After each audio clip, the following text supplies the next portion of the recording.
In the last 3 years, I've made over $500,000 in passive income from faceless Instagram accounts. No outside promotions, no paid advertising, just a lot of time invested in creating quality content and finding the right monetization strategies. Combined, the accounts I've built have generated over 100 million likes and close to 1 billion total impressions. I know that might sound like a lot, but it really only took about 2.5 years to accumulate those kind of numbers. Today, I'll be sharing the exact blueprint I use to create viral content, and we'll also be showing you the 3 best monetization strategies for faceless Instagram accounts so you can achieve similar results. And that all starts with having an understanding for what currently works with the Instagram algorithm. Look at the total reach from these 2 posts I made. The first one generated over 5 million impressions and reached a wild amount of non-followers, which is really the goal because new eyeballs brings new followers and new potential customers. In fact, we can even see that this post alone brought in a whopping 48,000 new followers to my account. But if we take a look at the second post, posted just 3 days before, it only reached 287,000 people. Both of these were posted on the same faceless Instagram account, just 3 days apart, indicating that your total reach has very little to do with follower count. So the big question is, what were the stats that made this post go so viral? I've studied thousands of Instagram posts and found that virality comes down to a few very important metrics. How often a post is saved,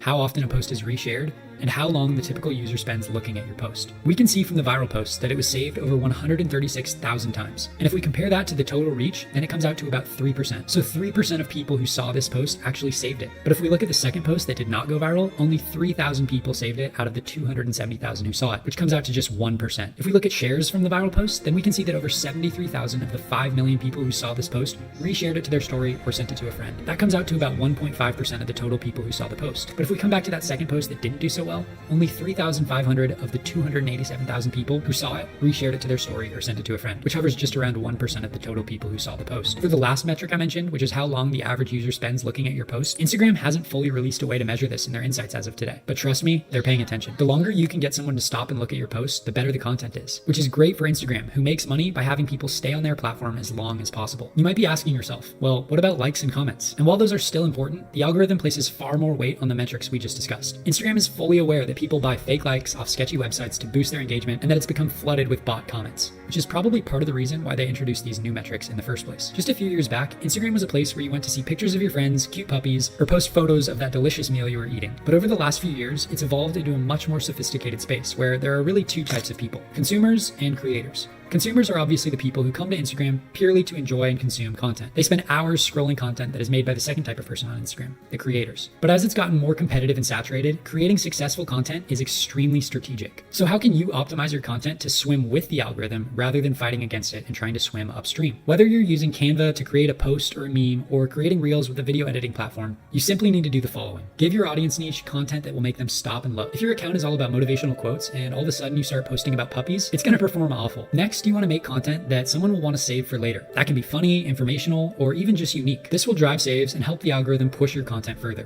And finally, you want to make content that someone will want to send to a friend or share to their story. From my experience, the content that does this the best will either be super relatable with a dash of self-depreciating humor, or it'll be content that is very fresh and valuable information that people will want others to see. I would suggest that you save this screen or refer back to it when you're creating your content as a checklist, so you can maximize your reach for your content. Now, that's all great, but most of the creators I know on Instagram really struggle to monetize their accounts. They get millions of impressions, but make very little money. It's actually quite sad to see because these accounts require so much work to maintain on a daily basis. So without further ado, I'll be sharing the 3 best ways to monetize an Instagram account. Monetization strategy number 1 is to create a digital product that your audience will be interested in. Digital products are great because unlike physical products that you actually have to send by mail and deal with the logistics of, digital products you just have to build once and sell an infinite number of times. Most digital products sell fully on autopilot, making them 100% passive. Some examples of digital products could be things like an ebook, a PDF, it could be an app, or it could simply be access to more information like a course or a community. Now, I've tried all of these and been successful with each of them, but it really depends on which content style is best for your audience. So with all that in mind, which kind of digital product would be best for your account? I'm going to give you some examples in some common niches in hopes that it'll help spark some creativity for you. Let's say that you have a motivational quotes Instagram page and it's designed to help people become better versions of themselves and more successful. Some useful products might be building a habit tracker that helps people build and track better habits, and that's something you could build super easily on Google Sheets or Canva. Another cool digital product for this niche could just be sending an email reminder for someone. They'd pay a small monthly fee to receive a daily email or text reminder to do something like journaling or exercise. You just have to set up the email automations with a company like MailChimp and they would take care of the rest. Courses are also a great way to monetize an account, especially when they're done right. Look, a lot of courses online are total scams, so if you make one, please don't be like that. For example, I have a short course attached to this YouTube channel that teaches people the same methods I've used to grow this channel from 0 to 20,000 subscribers and 400,000 views in less than 2 months.